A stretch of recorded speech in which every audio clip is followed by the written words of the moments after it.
Chapter 9.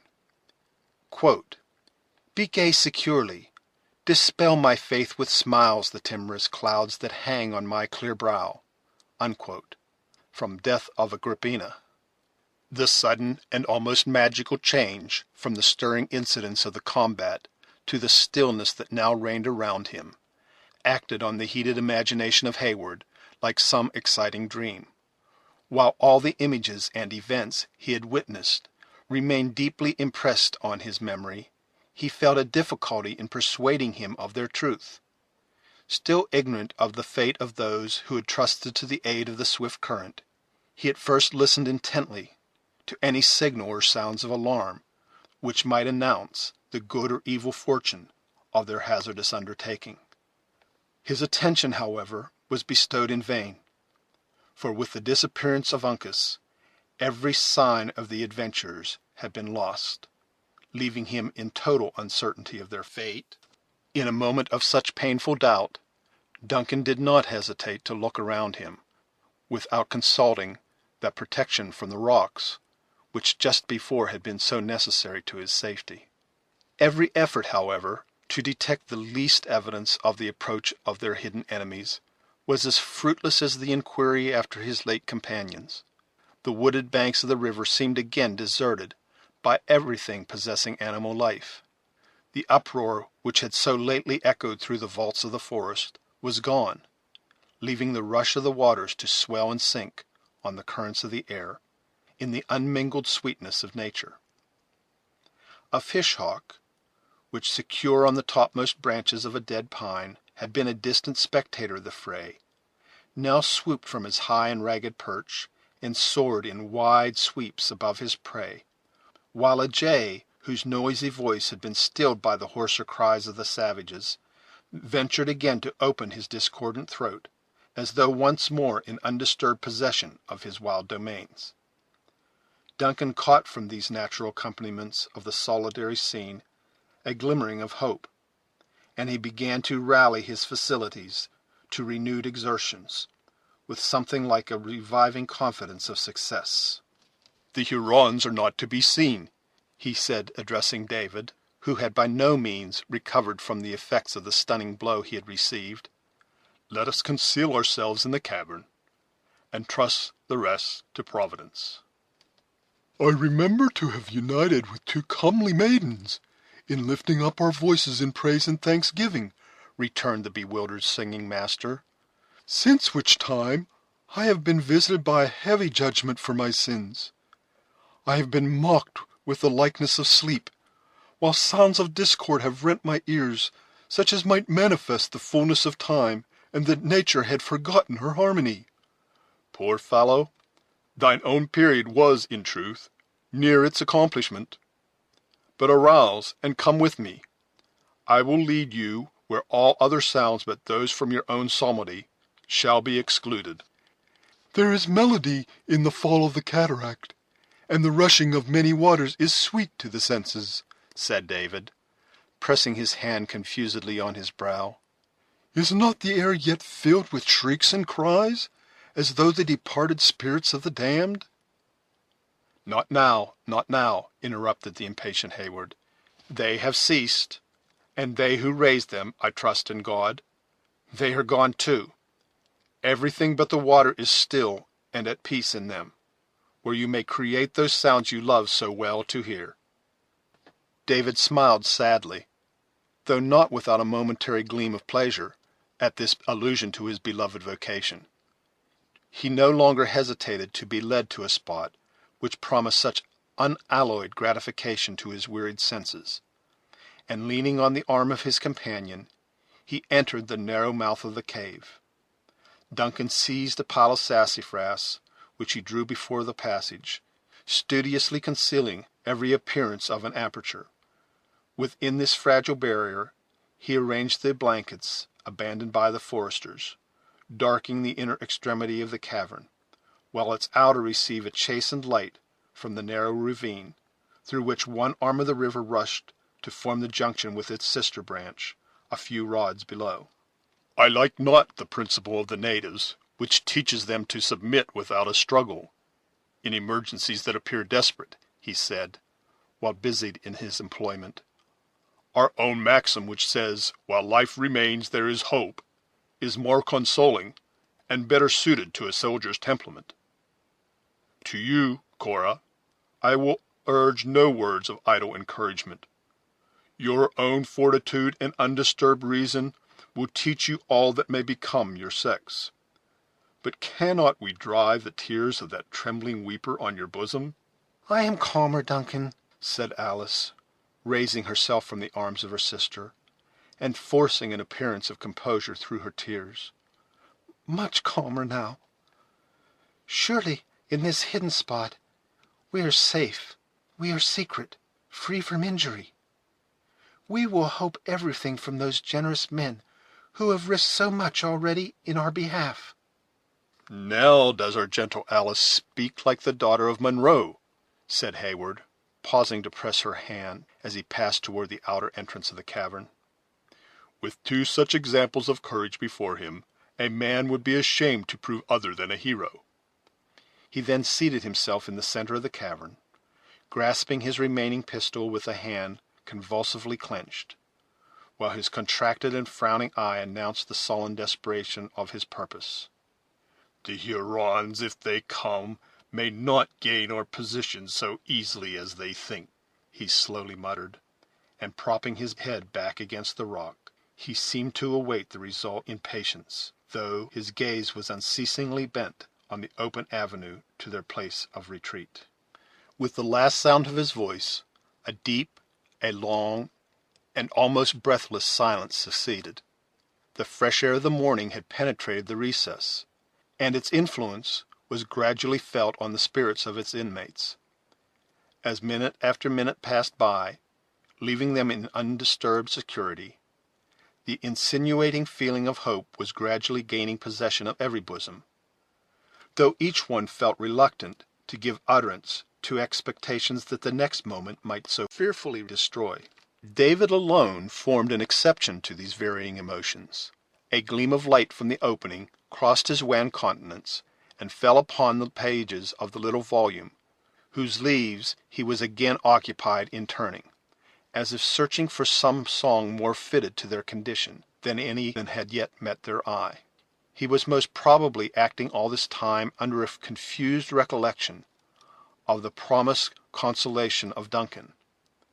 At length, it would seem, his patient industry found its reward, for, without explanation or apology, he pronounced aloud the words, "Isle of Wight," drew a long sweet sound from his pitch pipe, and then ran through the preliminary modulations of the air whose name he had just mentioned, with the sweeter tones of his own musical voice. "May this not prove dangerous?"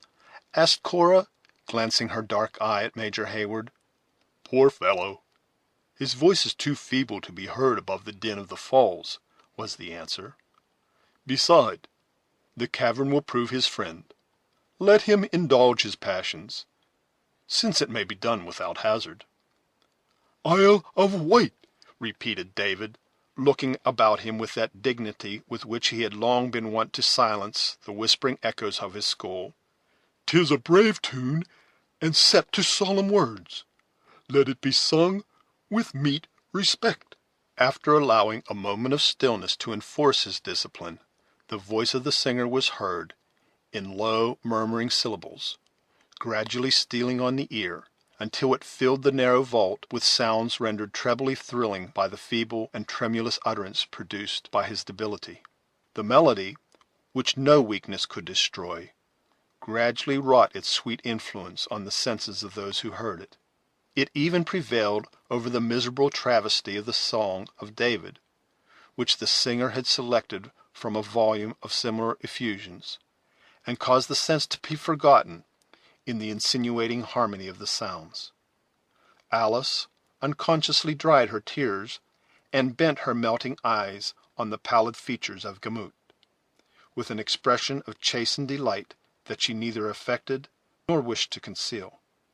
Cora bestowed an approving smile on the pious efforts of the namesake of the Jewish prince, and Heyward soon turned his steady, stern look from the outlet of the cavern to fasten it with a milder character on the face of David, or to meet the wandering beams which at moments strayed from the humid eyes of Alice.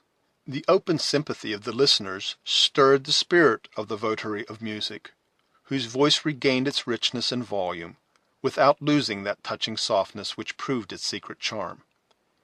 Exerting his renovated powers to their utmost, he was yet filling the arches of the cave with long and full tones, when a yell burst into the air without that instantly stilled his pious strains, choking his voice suddenly, as though his heart had literally bounded into the passage of his throat. "We are lost!" exclaimed Alice, throwing herself into the arms of Cora. "No, not yet," returned the agitated but undaunted Hayward. "The sound came from the center of the island, and it has been produced by the sight of their dead companions. We are not yet discovered, and there is still hope."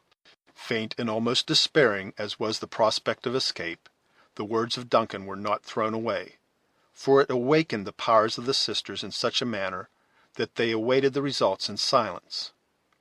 A second yell soon followed the first. Then a rush of voices was heard pouring down the island from its upper to its lower extremity, until they reached the naked rock above the caverns, where, after a shout of savage triumph, the air continued full of horrible cries and screams, such as man alone can utter, and he only when in a state of the fiercest barbarity. The sounds quickly spread around them in every direction. Some called to their fellows from the water's edge, and were answered from the heights above. Cries were heard in the startling vicinity of the chasm between the two caves, which mingled with hoarser yells that arose out of the abyss of the deep ravine. In short, so rapidly had the savage sounds diffused themselves over the barren rock, that it was not difficult for the anxious listeners to imagine they could be heard beneath, as in truth they were above on every side of them. In the midst of this tumult, a triumphant yell was raised within a few yards of the hidden entrance to the cave. Hayward abandoned every hope with the belief it was the signal that they were discovered. Again the impression passed away, as he heard the voices collect near the spot where the white man had so reluctantly abandoned his rifle. Amid the jargon of Indian dialects that he now plainly heard, it was easy to distinguish not only words but sentences in the patois of the Canadas. A burst of voices had shouted simultaneously, "La longue carabine!" causing the opposite woods to re-echo with the name which Hayward well remembered had been given by his enemies to a celebrated hunter and scout of the English camp, and who he now learned for the first time had been his late companion. "La longue carabine! La longue carabine!"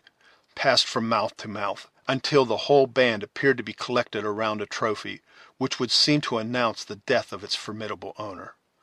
After a vociferous consultation, which was at times deafened by bursts of savage joy, they again separated, filling the air with the name of a foe, whose body Hayward could collect from their expressions they hoped to find concealed in some crevice of the island. "Now," he whispered to the trembling sisters, "now is the moment of uncertainty. If our place of retreat escape this scrutiny, we are still safe. In every event, we are assured by what has fallen from our enemies that our friends have escaped, and in 2 short hours we may look for succor from Webb." There were now a few minutes of fearful stillness, during which Hayward well knew that the savages conducted their search with greater vigilance and method. More than once he could distinguish their footsteps as they brushed the sassafras, causing the faded leaves to rustle and the branches to snap. At length the pile yielded a little, a corner of a blanket fell, and a faint ray of light gleamed into the inner part of the cave. Cora folded Alice to her bosom in agony, and Duncan sprang to his feet. A shout was at that moment heard as if issuing from the center of the rock, announcing that the neighboring cavern had at length been entered. In a minute the number and loudness of the voices indicated that the whole party was collected in and around that secret place. As the inner passages of the 2 caves were so close to each other, Duncan, believing that escape was no longer possible, passed David and the sisters to place himself between the latter and the first onset of the terrible meeting. Grown desperate by his situation, he drew nigh the slight barrier which separated him only a few feet from his relentless pursuers, and placing his face to the casual opening, he even looked out with a sort of desperate indifference on their movements. Within reach of his arm was the brawny shoulder of a gigantic Indian, whose deep and authoritative voice appeared to give directions to the proceedings of his fellows. Beyond him again, Duncan could look into the vault opposite, which was filled with savages, upturning and rifling the humble furniture of the scout. The wound of David had dyed the leaves of sassafras with a color that the native knew well as anticipating the season.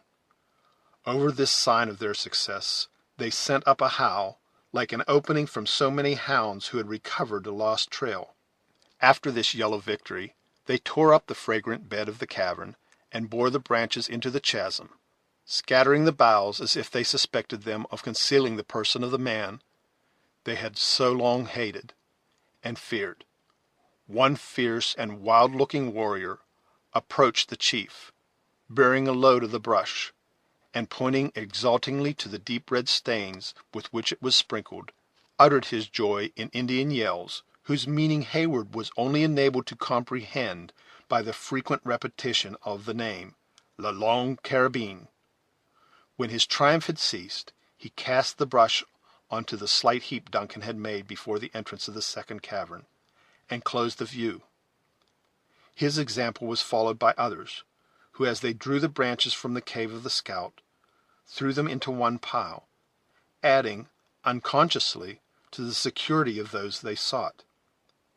The very slightness of the defense was its chief merit, for no one thought of disturbing a mass of brush, which all of them believed, in that moment of hurry and confusion, had been accidentally raised by the hands of their own party.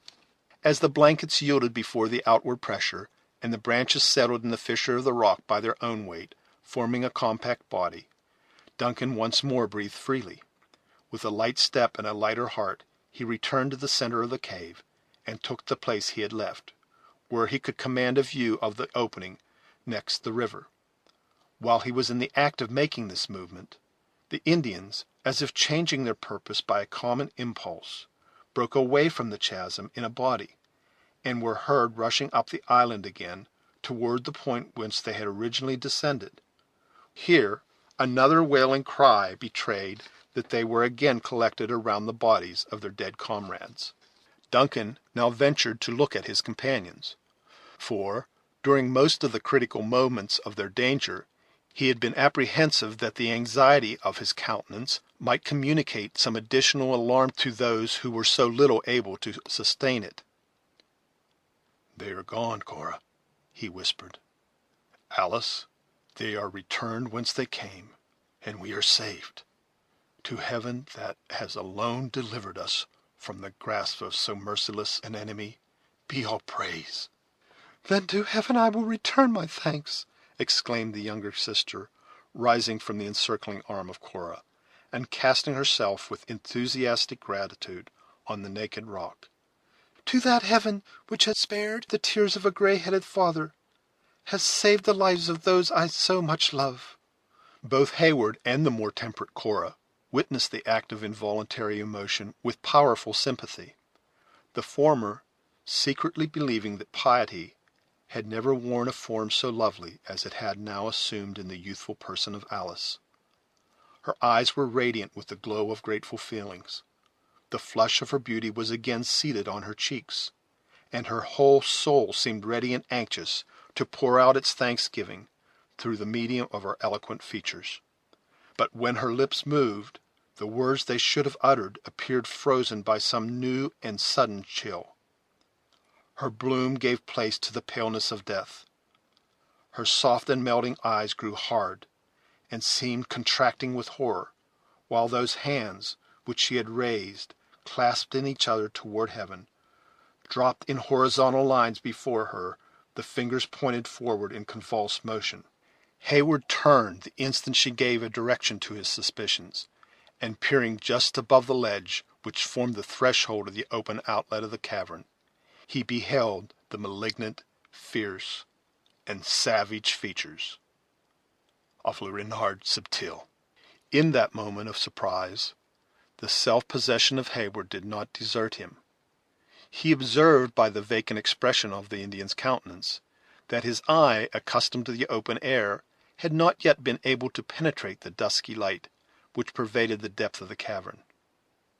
He had even thought of retreating beyond a curvature in the natural wall, which might still conceal him and his companions, when by the sudden gleam of intelligence that shot across the features of the savage, he saw it was too late, and that they were betrayed. The look of exultation and brutal triumph which announced this terrible truth was irresistibly irritating.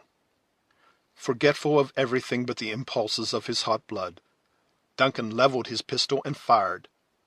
The report of the weapon made the cavern below like an eruption from a volcano, and when the smoke it vomited had been driven away before the current of air which issued from the ravine, the place so lately occupied by the features of his treacherous guide was vacant. Rushing to the outlet, Hayward caught a glimpse of his dark figure stealing around a low and narrow ledge, which soon hid him entirely from sight. Among the savages, a frightful stillness succeeded the explosion, which had just been heard bursting from the bowels of the rock. But when Le Renard raised his voice in the long and intelligible whoop, it was answered by a spontaneous yell from the mouth of every Indian within hearing of the sound. The clamorous noises again rushed down the island, and before Duncan had time to recover from the shock, his feeble barrier of brush was scattered to the winds. The cavern was entered at both its extremities, and he and his companions were dragged from their shelter and borne into the day, where they stood surrounded by the whole band of the triumphant Hurons. End of Chapter 9. Chapter 10. Quote, I fear we shall outsleep the coming morn, as much as we this night have overwatched. Unquote. From Midsummer Night's Dream. The instant the shock of this sudden misfortune had abated, Duncan began to make his observations on the appearance and proceedings of their captors. Contrary to the usages of the natives in the wantonness of their success, they had respected not only the persons of the trembling sisters, but his own. The rich ornaments of his military attire had indeed been repeatedly handled by different individuals of the tribes, with eyes expressing a savage longing to possess the baubles. But before the customary violence could be resorted to, a mandate in the authoritative voice of the large warrior already mentioned stayed the uplifted hand, and convinced Hayward that they were to be reserved for some object of particular moment. While, however, these manifestations of weakness were exhibited by the young and vain of the party, the more experienced warriors continued their search throughout both caverns, with an activity that denoted they were far from being satisfied with those fruits of their conquest which had already been brought to light. Unable to discover any new victim, these diligent workers of vengeance soon approached their male prisoners, pronouncing the name, "La Longue Carabine," with a fierceness that could not be easily mistaken. Duncan affected not to comprehend the meaning of the repeated and violent interrogatories, while his companion was spared the effort of a similar deception by his ignorance of French. Wearied at length by their importunities, and apprehensive of irritating his captors by too stubborn a silence, the former looked about him in quest of Maqua, who might interpret his answers to questions which were at each moment becoming more earnest and threatening. The conduct of this savage had formed a solitary exception to that of his fellows, while the others were busily occupied in seeking to gratify their childish passion for finery by plundering even the miserable effects of the scout, or had been searching with such bloodthirsty vengeance in their looks for their absent owner. Le Renard had stood at a little distance from the prisoners, with a demeanor so quiet and satisfied as to betray that he had already effected the grand purpose of his treachery. When the eyes of Hayward first met those of his recent guide, he turned them away in horror at the sinister though calm look he encountered. Conquering his disgust, however, he was able, with an averted face, to address his successful enemy. "Le Renard Subtil is too much of a warrior," said the reluctant Hayward, "to refuse telling an unarmed man what his conquerors say." "They ask for the hunter, who knows the paths through the woods," returned Maqua, in his broken English, laying his hand at the same time, with a ferocious smile, on the bundle of leaves with which a wound on his shoulder was bandaged. "Le long carabine. His rifle is good, and his eye never shut. But like the short gun of the white chief, it is nothing against the life of Le Subtil. Le Renard is too brave to remember the hurts received in war, or the hands that gave them. Was it war when the tired Indian rested at the sugar tree to taste his corn? Who filled the bushes with creeping enemies? Who drew the knife whose tongue was a piece, while his heart was colored with blood?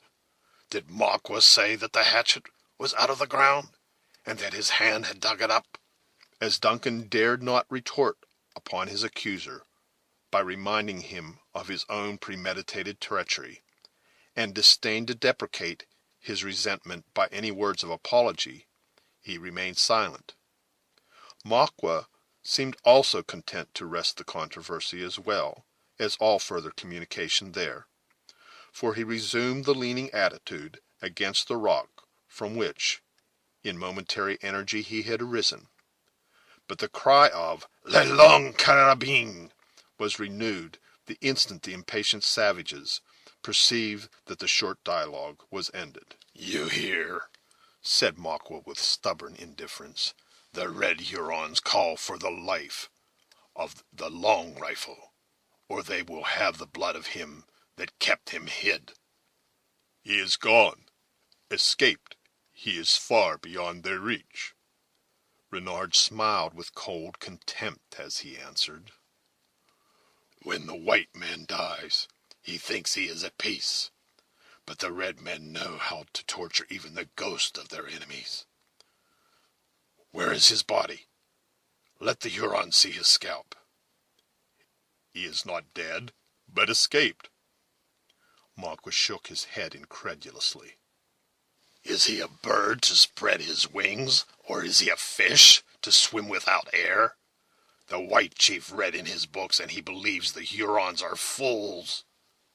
"Though no fish, the long rifle can swim. He floated down the stream when the powder was all burned, and when the eyes of the Hurons were behind a cloud." "And why did the white chief stay?" demanded the incredulous Indian. "Is he a stone that goes to the bottom, or does the scalp burn his head?" "That I am not stone, your dead comrade who fell into the falls might answer, were there still life in him," said the provoked young man, using in his anger that boastful language which was most likely to excite the admiration of an Indian. "The white man thinks none but cowards desert their women." Maqua muttered a few words inaudibly between his teeth, before he continued aloud, "Can the Delawares swim too, as well as crawl in the bushes? Where is Le Gros Serpent?" Duncan, who perceived by the use of these Canadian appellations that his late companions were much better known to his enemies than to himself, answered reluctantly, "He also is gone down with the water." "Le Cerf Agile is not here?"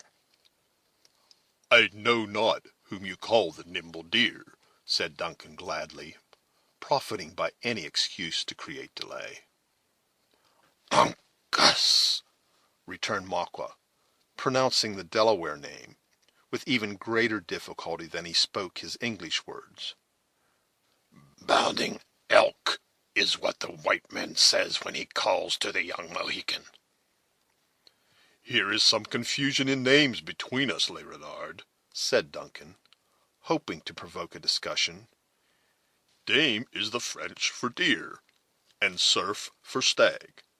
Elan is the true term, when one would speak of an elk. Yes, muttered the Indian in his native tongue. the pale-faces are prattling women. They have 2 words for each thing, while a redskin will make the sound of his voice speak to him. Then, changing his language, he continued, adhering to the imperfect nomenclature of his provincial instructors. The deer is swift but weak. The elk is swift but strong. And the son of Le Serpent is Le Cerf Agile. Has he leaped the river to the woods? If you mean the younger Delaware, he too has gone down with the water. As there was nothing improbable to an Indian in the manner of the escape, Maqua admitted the truth of what he had heard, with a readiness that afforded additional evidence how little he would prize such worthless captives. With his companions, however, the feeling was manifestly different. The Hurons had awaited the result of this short dialogue with characteristic patience, and with a silence that increased until there was a general stillness in the band. When Heyward ceased to speak, they turned their eyes as one man on Maqua, demanding in this expressive manner an explanation of what had been said. Their interpreter pointed to the river, and made them acquainted with the result, as much by the action as by the few words he uttered. When the fact was generally understood, the savages raised a frightful yell, which declared the extent of their disappointment. Some ran furiously to the water's edge, beating the air with frantic gestures, while others spat upon the element to resent the supposed treason it had committed against their acknowledged rights as conquerors. A few, and they not the least powerful and terrific of the band, threw lowering looks in which the fiercest passion was only tempered by habitual self-command at those captives who still remained in their power, while 1 or 2 even gave vent to their malignant feelings by the most menacing gestures, against which neither the sex nor the beauty of the sisters was any protection. The young soldier made a desperate but fruitless effort to spring to the side of Alice, when he saw the dark hand of a savage twisted in the rich tresses, which were flowing in volumes over her shoulders, while a knife was passed around the head from which they fell, as if to denote the horrid manner in which it was about to be robbed of its beautiful ornament. But his hands were bound, and at the first movement he made, he felt the grasp of the powerful Indian who directed the band, pressing his shoulder like a vice. Immediately conscious how unavailing any struggle against such overwhelming force must prove, he submitted to his fate, encouraging his gentle companions by a few low and tender assurances that the natives seldom failed to threaten more than they performed. But while Duncan resorted to these words of consolation to quiet the apprehensions of the sisters, he was not so weak as to deceive himself. He well knew that the authority of an Indian chief was so little conventional, that it was oftener maintained by physical superiority than by any moral supremacy he might possess. The danger was therefore magnified exactly in proportion to the number of savage spirits by which they were surrounded. The most positive mandate from him who seemed the acknowledged leader was liable to be violated at each moment by any rash hand that might choose to sacrifice a victim to the manes of some dead friend or relative. While, therefore, he sustained an outward appearance of calmness and fortitude, his heart leaped into his throat whenever any of their fierce captors drew nearer than common to the helpless sisters, or fastened one of their sullen, wondering looks on those fragile forms, which were so little able to resist the slightest assault. His apprehensions were, however, greatly relieved when he saw that the leader had summoned his warriors to himself in council. Their deliberations were short, and it would seem, by the silence of most of the party, the decision unanimous. By the frequency with which the few speakers pointed in the direction of the encampment of Webb, it was apparent they dreaded the approach of danger from that quarter. This consideration probably hastened their determination, and quickened the subsequent movements.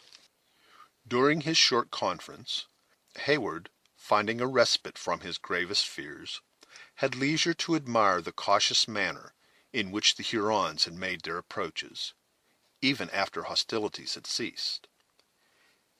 It has already been stated that the upper half of the island was a naked rock, and destitute of any other defenses than a few scattered logs of driftwood. They had selected this point to make their descent, having borne the canoe through the wood around the cataract for that purpose.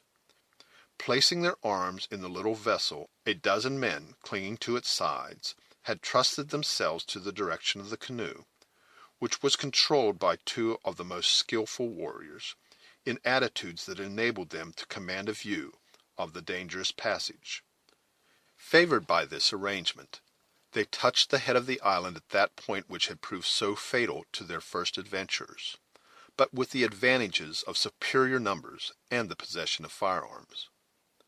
That such had been the manner of their descent was rendered quite apparent to Duncan, for they now bore the light bark from the upper end of the rock, and placed it in the water near the mouth of the outer cavern. As soon as this change was made, the leader made signs to the prisoners to descend and enter. As resistance was impossible, and remonstrance useless, Heyward set the example of submission, by leading the way into the canoe, where he was soon seated with the sisters and the still wondering David.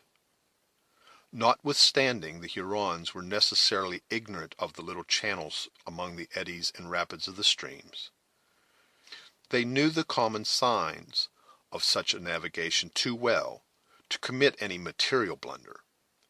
When the pilot chosen for the task of guiding the canoe had taken his station, the whole band plunged again into the river. The vessel glided down the current, and in a few moments the captives found themselves on the south bank of the stream, nearly opposite to the point where they had struck it the preceding evening. Here was held another short but earnest consultation, during which the horses, to whose panic their owners ascribed their heaviest misfortune, were led from the covert of the woods and brought to the sheltered spot. The band now divided, the great chief, so often mentioned, mounting the charger of Heyward, led the way directly across the river, followed by most of his people, and disappeared in the woods, leaving the prisoners in charge of 6 savages, at whose head was Le Renard Subtil. Duncan witnessed all their movements with renewed uneasiness. He had been fond of believing, from the uncommon forbearance of the savages, that he was reserved as a prisoner to be delivered to Montcalm. As the thoughts of those who were in misery seldom slumber, and the invention is never more likely than when it is stimulated by hope, however feeble and remote, he had even imagined that the parental feelings of Monroe were to be made instrumental in seducing him from his duty to the king. For, though the French commander bore a high character for courage and enterprise, he was also thought to be an expert in those political practices which do not always respect the nicer obligations of morality, and which so generally disgraced the European diplomacy of that period. All those busy and ingenious speculations were now annihilated by the conduct of his captors. That portion of the band who had followed the huge warrior took the route toward the foot of the Horican, and no other expectation was left for himself and companions than that they were to be retained as hopeless captives by their savage conquerors. Anxious to know the worst, and willing, in such an emergency, to try the potency of gold, he overcame his reluctance to speak to Maqua, addressing himself to his former guide, who had now assumed the authority and manner of one who was to direct the future movements of the party. He said in tones as friendly and confiding as he could assume, "I would speak to Maqua what is fit only for so great a chief to hear." The Indian turned his eyes on the young soldier scornfully as he answered, "Speak. Trees have no ears." "But the red Hurons are not deaf, and counsel that is fit for the great men of a nation would make the young warriors drunk. If Maqua will not listen, the officer of the king knows how to be silent." The savage spoke carelessly to his comrades, who were busied after their awkward manner in preparing the horses for the reception of the sisters, and moved a little to one side, whither by a cautious gesture he induced Heyward to follow. "Now speak," he said, "if the words are such as Maqua should hear." "Le Renard Subtil has proved himself worthy of the honorable name given to him by his Canada fathers," commenced Heyward. "I see his wisdom, and all that he has done for us, and shall remember it when the hour to reward him arrives. Yes, Renard has proved that he is not only a great chief in council, but one who knows how to deceive his enemies." "What has Renard done?" coldly demanded the Indian. "What? Has he not seen that the woods were filled with outlying parties of the enemies, and that the serpent could not steal through them without being seen? Then, did he not lose his path to blind the eyes of the Hurons? Did he not pretend to go back to his tribe, who had treated him ill and driven him from their wigwams like a dog? And when he saw what he wished to do, did we not aid him by making a false face, that the Hurons might think the white man believed that his friend was his enemy? Is not all this true? And when Le Subtil had shut the eyes and stopped the ears of his nation by his wisdom, did they not forget that they had once done him wrong, and forced him to flee to the Mohawks? And did they not leave him on the south of the river with their prisoners, while they have gone foolishly to the north? Does not Renard mean to turn like a fox on his footsteps, and carry to the rich and gray-headed Scotchman his daughters?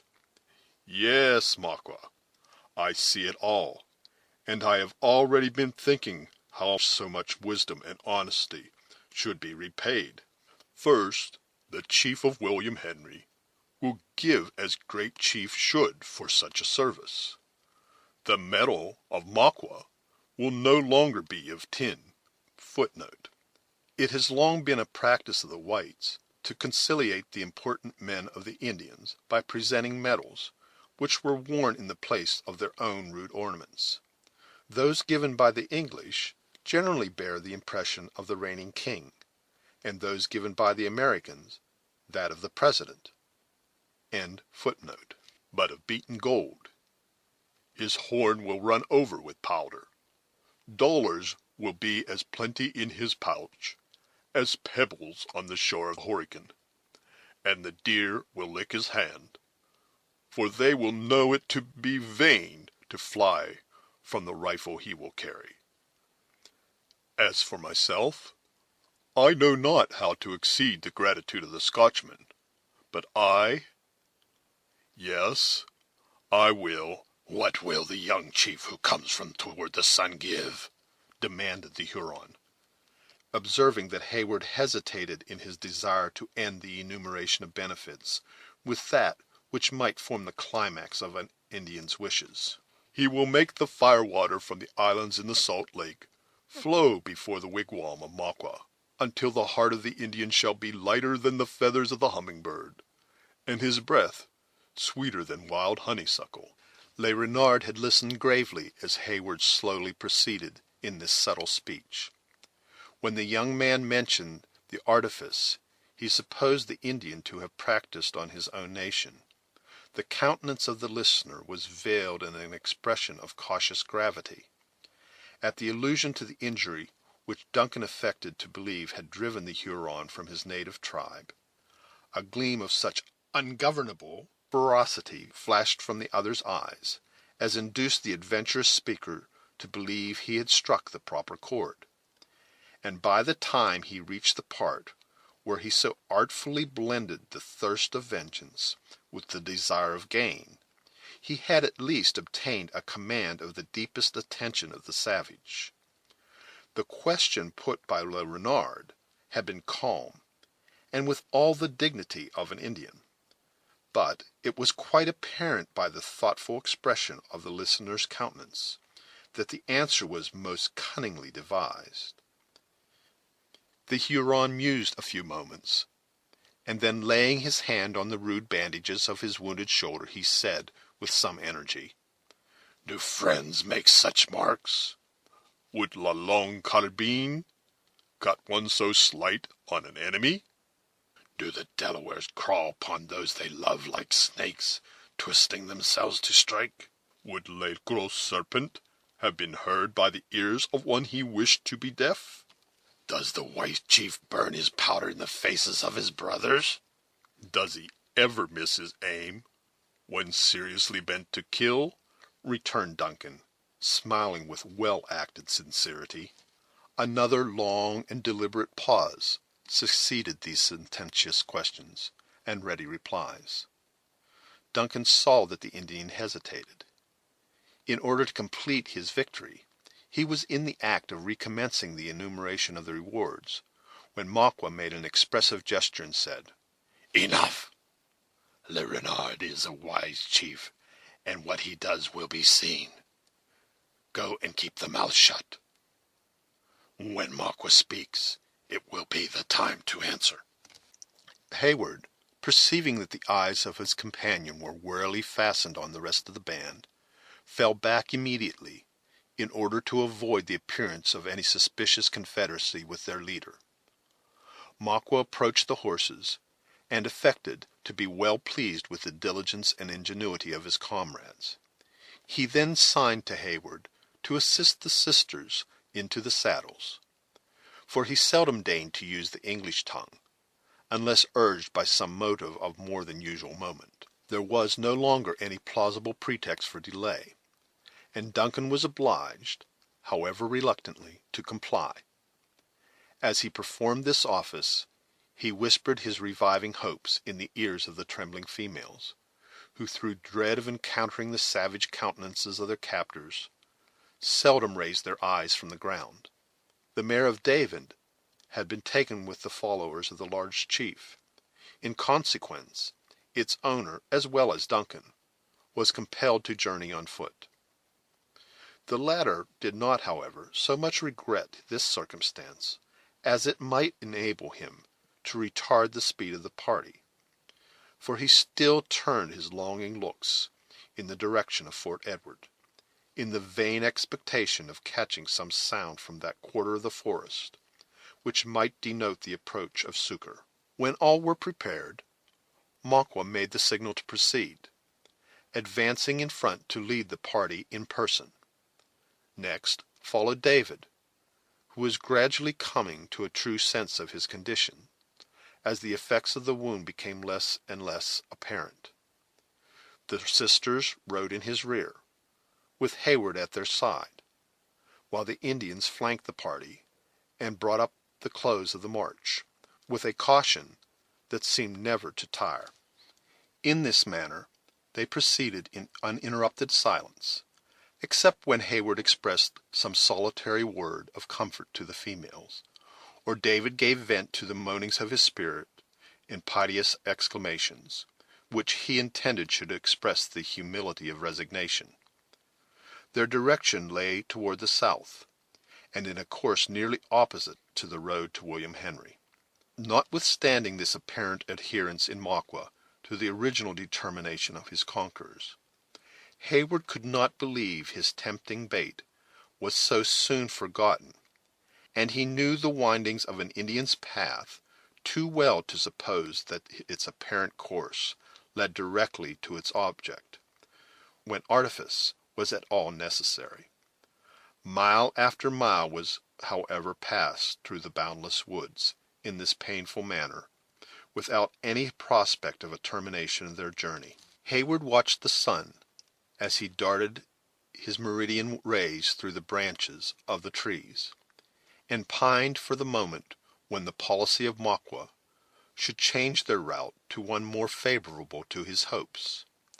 Sometimes he fancied the wary savage, despairing of passing the army of Montcalm in safety, was holding his way toward a well-known border settlement, where a distinguished officer of the crown and a favored friend of the Six Nations held his large possessions as well as his usual residence. To be delivered into the hands of Sir William Johnson was far preferable to being led into the wilds of Canada, but in order to effect even the former, it would be necessary to traverse the forest for many weary leagues, each step of which was carrying him further from the scene of the war, and consequently from the post not only of honor, but of duty. Cora alone remembered the parting injunctions of the scout, and whenever an opportunity offered, she stretched forth her arm to bend aside the twigs that met her hands. But the vigilance of the Indians rendered this act of precaution both difficult and dangerous. She was often defeated in her purpose by encountering their watchful eyes, when it became necessary to feign an alarm she did not feel, and occupy the limb by some gesture of feminine apprehension. Once, and once only, was she completely successful, when she broke down the bough of a large sumac, and by a sudden thought let her glove fall at the same instant.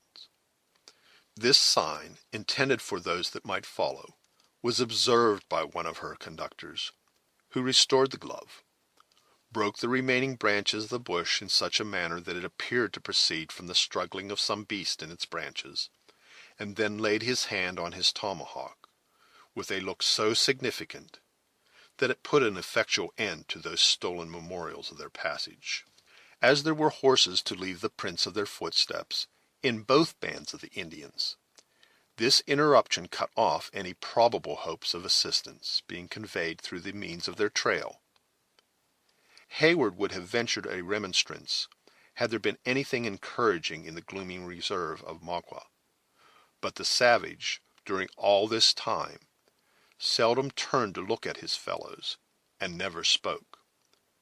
With the sun for his only guide, or aided by such blind marks as are only known to the sagacity of a native, he held his way along the barrens of pine, through occasional little fertile vales, across brooks and rivulets, and over undulating hills, with the accuracy of instinct, and nearly with the directness of a bird. He never seemed to hesitate. Whether the path was hardly distinguishable, whether it disappeared, or whether it lay beaten and plain before him, made no sensible difference in his speed or certainty. It seemed as if fatigue could not affect him. Whenever the eyes of the wearied travelers rose from the decayed leaves over which they trod, his dark form was to be seen glancing among the stems of the trees in front, his head immovably fastened in a forward position, with the light plume on his crest fluttering in a current of air made solely by the swiftness of his own motion. But all his diligence and speed were not without an object. After crossing a low vale, through which a gushing brook meandered, he suddenly ascended a hill so steep and difficult of ascent that the sisters were compelled to alight in order to follow. When the summit was gained, they found themselves on a level spot, but thinly covered with trees, under one of which Maqua had thrown his dark form, as if willing and ready to seek that rest, which was so much needed by the whole party. End of Chapter 10. Chapter 11. Quote, "Cursed be my tribe if I forgive him." Unquote. Shylock. The Indian had selected for this desirable purpose one of those steep pyramidal hills which bear a strong resemblance to artificial mounds, and which so frequently occur in the valleys of America. The one in question was high and precipitous, its top flattened as usual, but with one of its sides more than ordinarily irregular.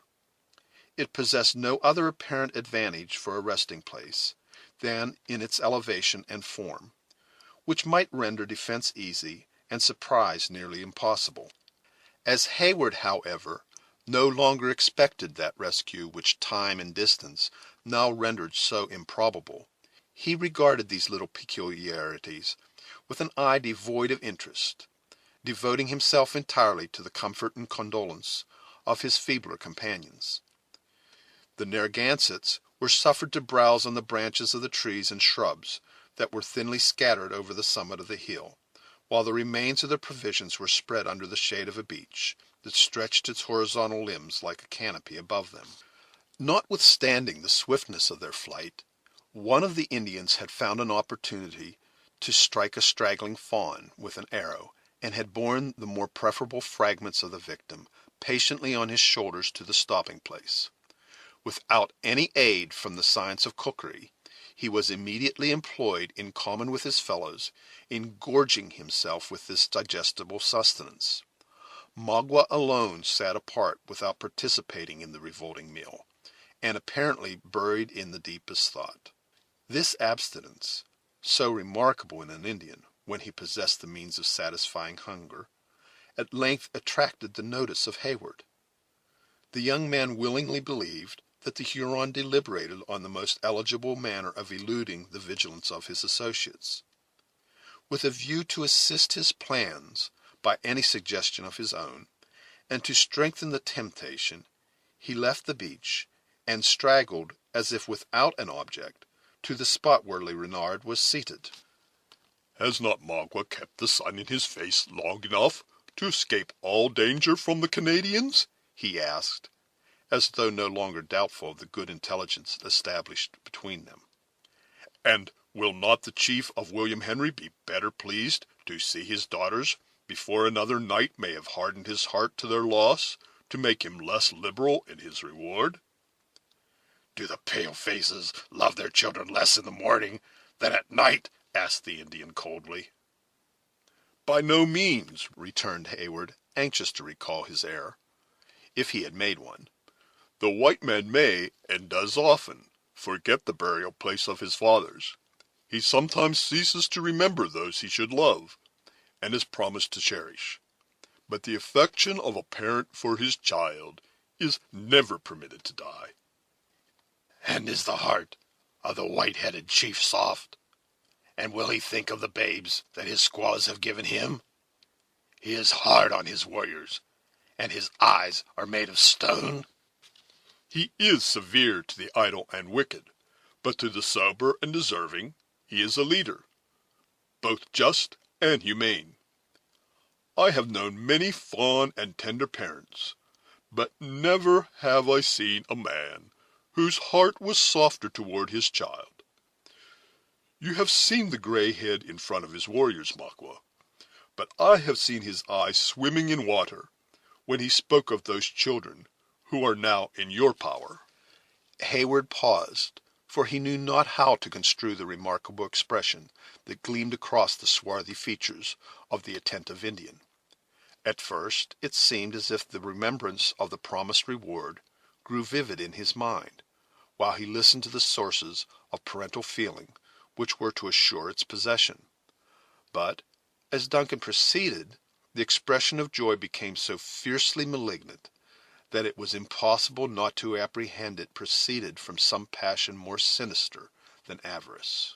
Go, said the Huron, suppressing the alarming exhibition in an instant, in a death-like calmness of countenance. Go to the dark-haired daughter and say, Magua wants to speak. The father will remember what the child promises.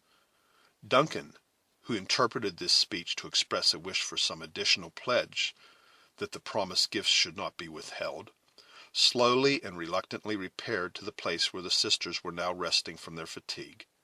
to communicate its purport to Cora. "You understand the nature of an Indian's wishes," he concluded as he led her toward the place where she was expected, "and must be prodigal of your offers of powder and blankets. Ardent spirits are, however, the most prized by such as he, nor would it be amiss to add some boon from your own hand, with that grace you so well know how to practice. Remember, Cora, that on your presence of mind and ingenuity, even your life, as well as that of Alice, may in some measure depend." Hayward, and yours? "Mine is of little moment. It is already sold to my king, and is a prize to be seized by any enemy who may possess the power. I have no father to expect me, and but few friends to lament a fate which I have courted with the insatiable longings of youth after distinction. But hush, we approach the Indian. Maqua, the lady with whom you wish to speak is here." The Indian rose slowly from his seat, and stood for near a minute silent and motionless. He then signed with his hand for Hayward to retire, saying coldly, "When the Huron talks to the women, his tribe shut their ears." Duncan still lingering, as if refusing to comply. Cora said with a calm smile, "You hear, Hayward, and delicacy at least should urge you to retire. Go to Alice, and comfort her with our reviving prospects." She waited until he had departed, and then turning to the native, with a dignity of her sex in her voice and manner, she added, "What would Le Renard say to the daughter of Monroe?" "Listen," said the Indian, laying his hand firmly upon her arm, as if willing to draw her utmost attention to his words, a movement that Cora as firmly but quietly repulsed by extricating the limb from his grasp. "Maqua was born a chief and a warrior among the red Hurons of the lakes. He saw the suns of 20 summers make the snows of 20 winters run off in the streams before he saw a paleface, and he was happy. Then his Canadian fathers came into the woods and taught him to drink the firewater, and he became a rascal. The Hurons drove him from the graves of his fathers as they would chase the hunted buffalo. He ran down the shores of the lakes and followed their outlet to the city of Cannon. There he hunted and fished till the people chased him again through the woods into the arms of his enemies. The chief, who was born a Huron, was at last a warrior among the Mohawks."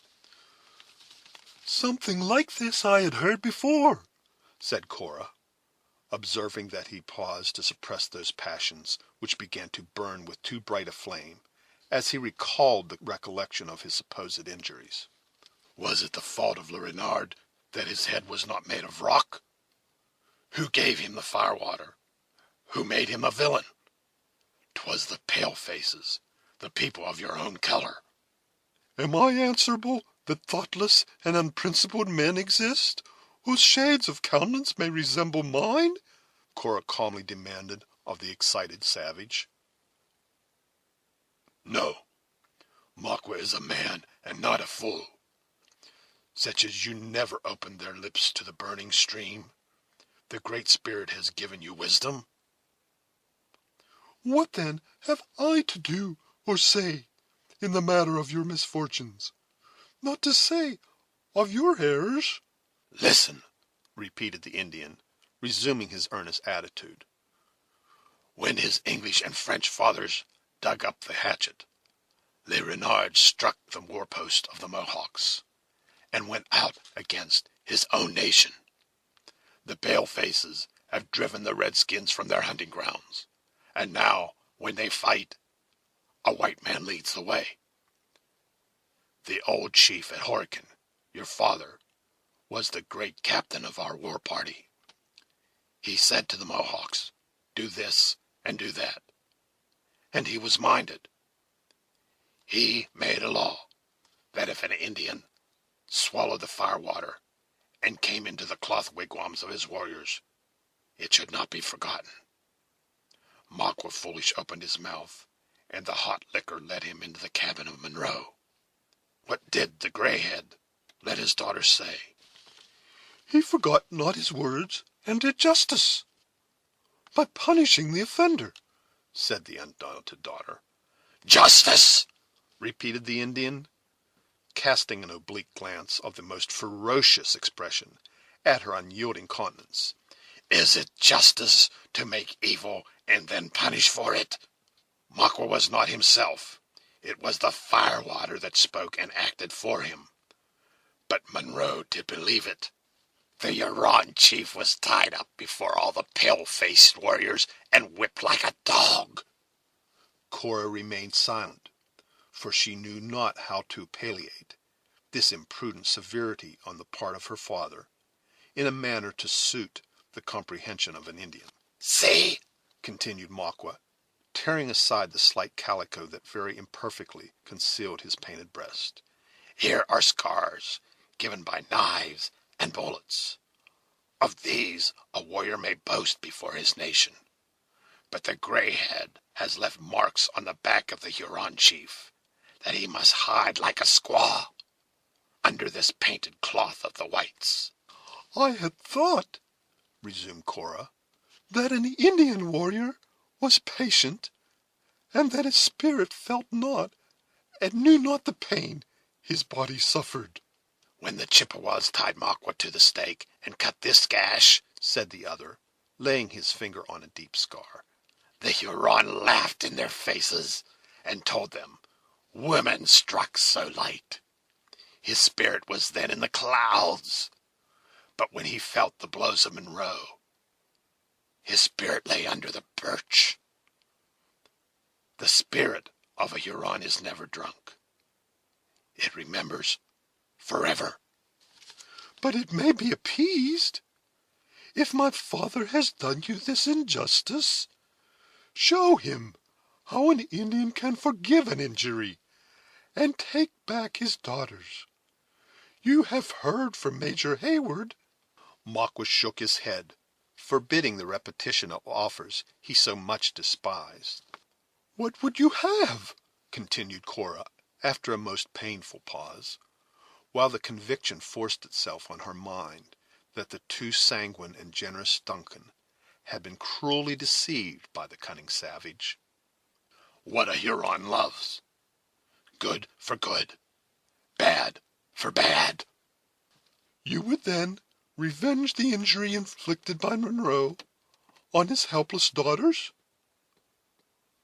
Would it not be more like a man to go before his face and take the satisfaction of a warrior?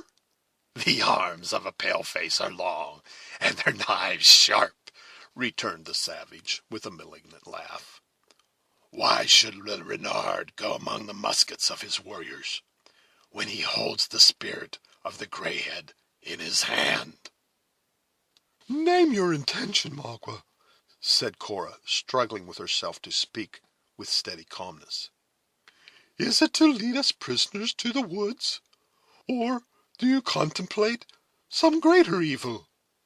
Is there no reward, no means of palliating the injury, and of softening your heart? At least release my gentle sister, and pour out your malice on me. Purchase wealth by her safety, and satisfy your revenge with a single victim. The loss of both his daughters might bring the aged man to his grave, and where would then be the satisfaction of Le Renard? Listen, said the Indian again. The light eyes go back to the Horican and tell the old chief what has been done, if the dark-haired woman will swear by the great spirit of her fathers to tell no lie. What must I promise? Demanded Cora, still maintaining a secret ascendancy over the fierce native by the collected and feminine dignity of her presence. When Makwa left his people, his wife was given to another chief. He has now made friends with the Hurons, and will go back to the graves of his tribe on the shores of the great lake. Let the daughter of the English chief follow, and live in his wigwam forever." However revolting a proposal of such a character might prove to Cora, she retained, notwithstanding her powerful disgust, sufficient self-command to reply, without betraying the weakness. "And what pleasure would Maqua find in sharing his cabin with a wife he did not love, one who would be of a nation and color different from his own? It would be better to take the gold of Monroe and buy the heart of some Huron maid with his gifts." The Indian made no reply for near a minute, but bent his fierce looks on the countenance of Cora in such wavering glances that her eye sank with shame under an impression that for the first time they had encountered an expression that no chaste female might endure. While she was shrinking within herself, in dread of having her ears wounded by some proposal still more shocking than the last, the voice of Maqua answered, in its tones of deepest malignancy: "When the blows scorch the back of the Huron, he would know where to find a woman to feel the smart. The daughter of Monroe would draw his water, hoe his corn, and cook his venison. The body of the grayhead would sleep among his cannon, but his heart would lie within reach of the knife of Les Subtils." "Monster! Well dost thou deserve thy treacherous name," cried Cora in an ungovernable burst of filial indignation. "None but a fiend could meditate such a vengeance. But thou overratest thy power. You shall find it is in truth the heart of Monroe you hold, and that it will defy your utmost malice." The Indian answered this bold defiance by a ghastly smile that showed an unaltered purpose, while he motioned her away, as if to close the conference forever. Cora, already regretting her precipitation, was obliged to comply, for Maqua instantly left the spot, and approached his gluttonous comrades. Heyward flew to the side of the agitated female, and demanded the result of a dialogue that he had watched at a distance with so much interest.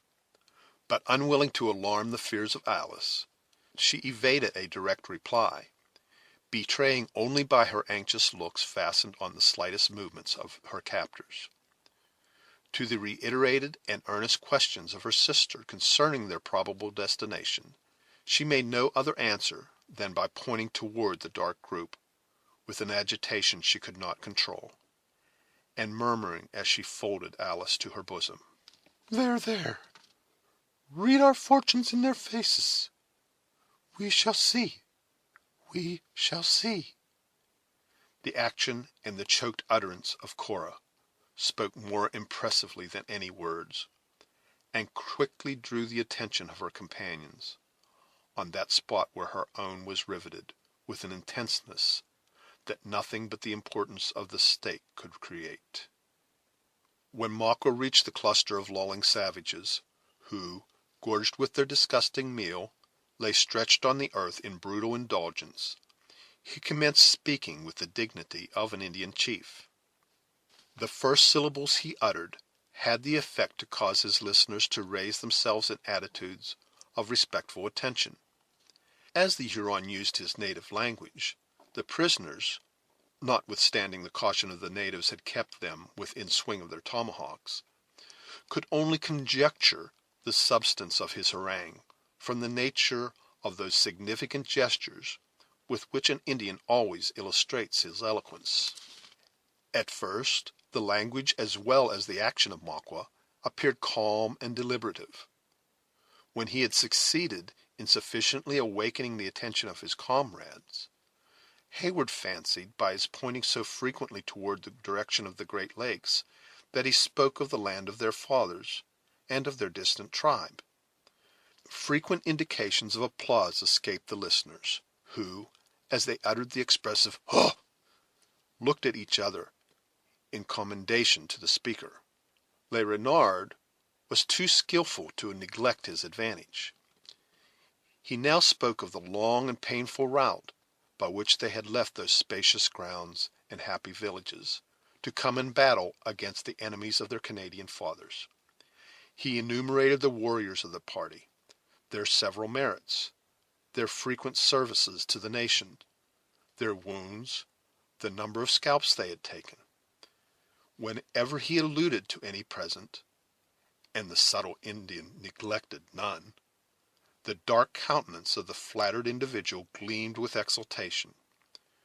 Nor did he even hesitate to assert the truth of the words, by gestures of applause and confirmation. Then the voice of the speaker fell and lost the loud, animated tones of triumph with which he had enumerated their deeds of success and victory. He described the cataract of Glens, the impregnable position of its rocky island, with its caverns and its numerous rapids and whirlpools.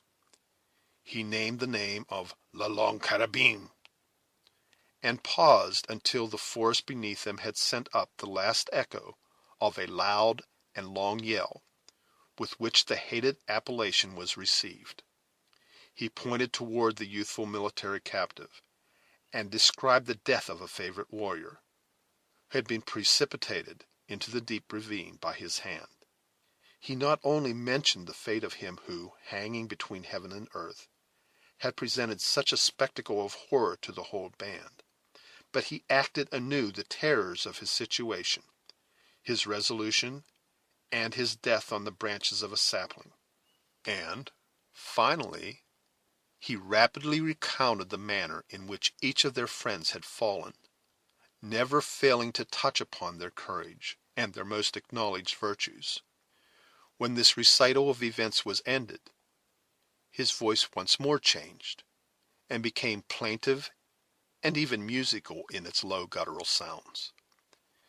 He now spoke of the wives and children of the slain, their destitution, their misery, both physical and moral, their distance, and at last of their unavenged wrongs. Then, suddenly lifting his voice to a pitch of terrific energy, he concluded by demanding, "Are the Hurons dogs to bear this? Who shall say to the wife of Minocqua that the fishes have his scalp, and that his nation have not taken revenge? Who will dare meet the mother of Wasatimi, that scornful woman, with his hands clean? What shall be said to the old men when they ask us for scalps, and we have not a hair from a white head to give them? The women will point their fingers at us. There's a dark spot on the name of the Hurons, and it must be hid in blood." His voice was no longer audible in the burst of rage which now broke into the air, as if the wood, instead of containing so small a band, was filled with the nation. During the foregoing address, the progress of the speaker was too plainly read by those most interested in his success through the medium of the countenances of the men he addressed. They had answered his melancholy and mourning by sympathy and sorrow, his assertions by gestures of confirmation, and his boasting with the exultation of savages. When he spoke of courage, their looks were firm and responsive. When he alluded to their injuries, their eyes kindled with fury. When he mentioned the taunts of the women, they dropped their heads in shame. But when he pointed out their means of vengeance, he struck a chord which never failed to thrill in the breast of an Indian. With the first intimation that it was within their reach, the whole band sprang upon their feet as one man. Giving utterance to their rage in the most frantic cries, they rushed upon their prisoners in a body with drawn knives and uplifted tomahawks. Hayward threw himself between the sisters and the foremost, whom he grappled with a desperate strength that for a moment checked his violence. The unexpected resistance gave Makwa time to interpose, and with rapid enunciation and animated gesture, he drew the attention of the band again to himself.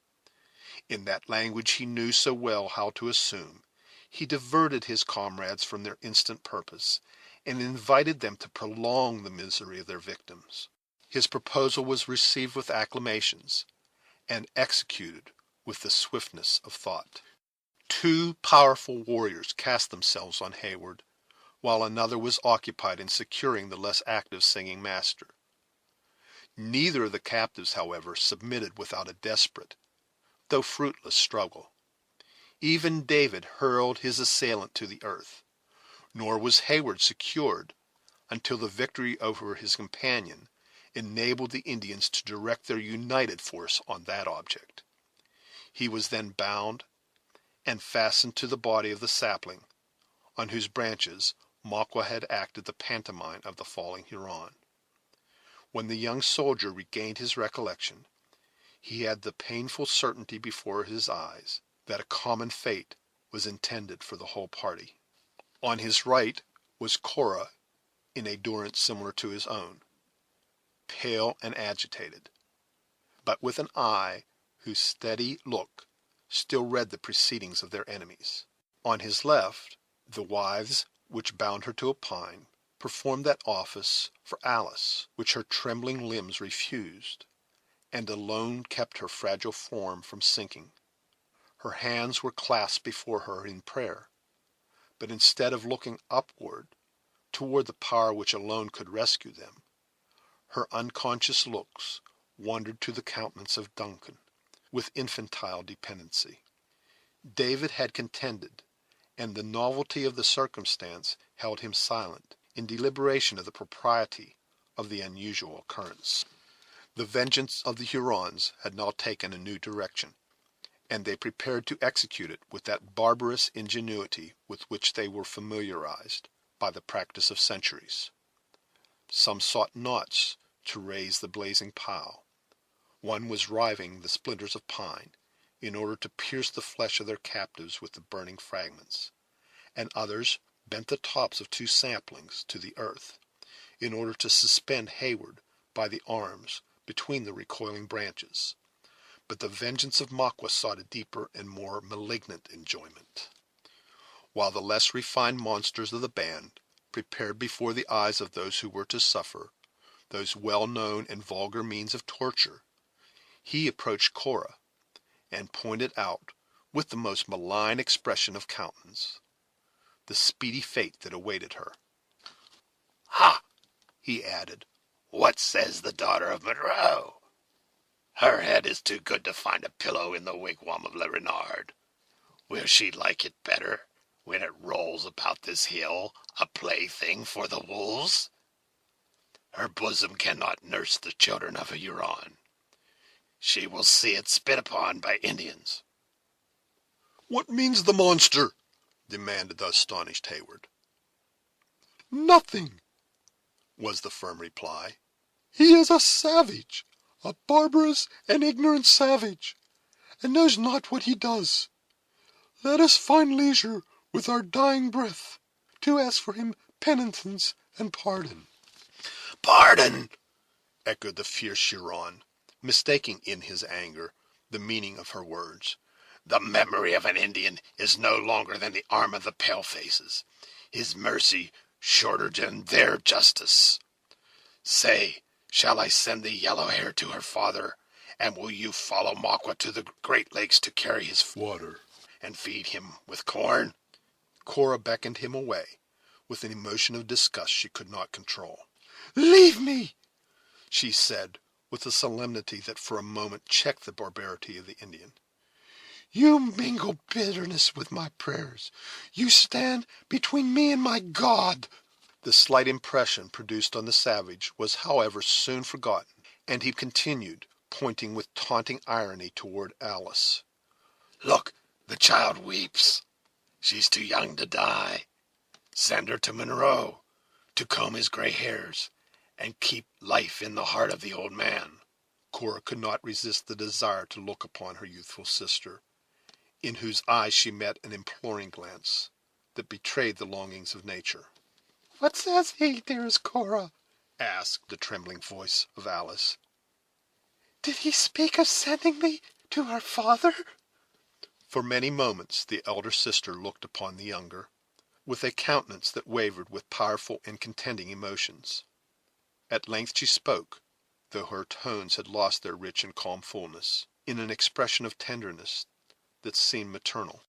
"Alice," she said, "the Huron offers us both life. Nay, more than both. He offers to restore Duncan, our invaluable Duncan, as well as you, to our friends, to our father, to our heart-stricken, childless father.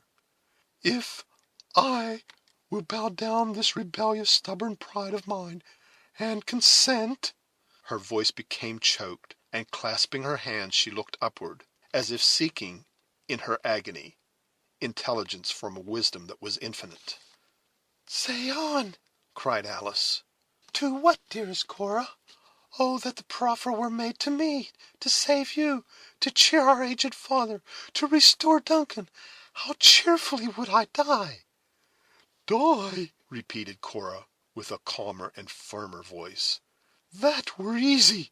Perhaps the alternative may not be less so. He would have me," she continued, her accents sinking under a deep consciousness of the degradation of the proposal, "follow him to the wilderness, go to the habitations of the Hurons, to remain there, in short, to become his wife. Speak then, Alice, child of my affections, sister of my love. And you too, Major Hayward, aid my weak reason with your counsel. Is life to be purchased by such a sacrifice? Will you, Alice, receive it at my hands at such a price? And you, Duncan, guide me, control me between you, for I am wholly yours." "Would I?" echoed the indignant and astonished youth. "Cora, Cora, you jest with our misery. Name not the horrid alternative again. The thought itself is worse than 1,000 deaths." "That such would be your answer I well knew," exclaimed Cora, her cheeks flushing, and her dark eyes once more sparkling with the lingering emotions of a woman. "What says my Alice? For her I will submit without another murmur." Although both Hayward and Cora listened with painful suspense and the deepest attention, no sounds were heard in reply. It appeared as if the delicate and sensitive form of Alice would shrink into itself as she listened to this proposal. Her arms had fallen lengthwise before her, the fingers moving in slight convulsions. Her head dropped upon her bosom, and her whole person seemed suspended against the tree, looking like some beautiful emblem of the wounded delicacy of her sex, devoid of animation, and yet keenly conscious. In a few moments, however, her head began to move slowly, in a deep sign of unconquerable disapprobation. "No, no, no!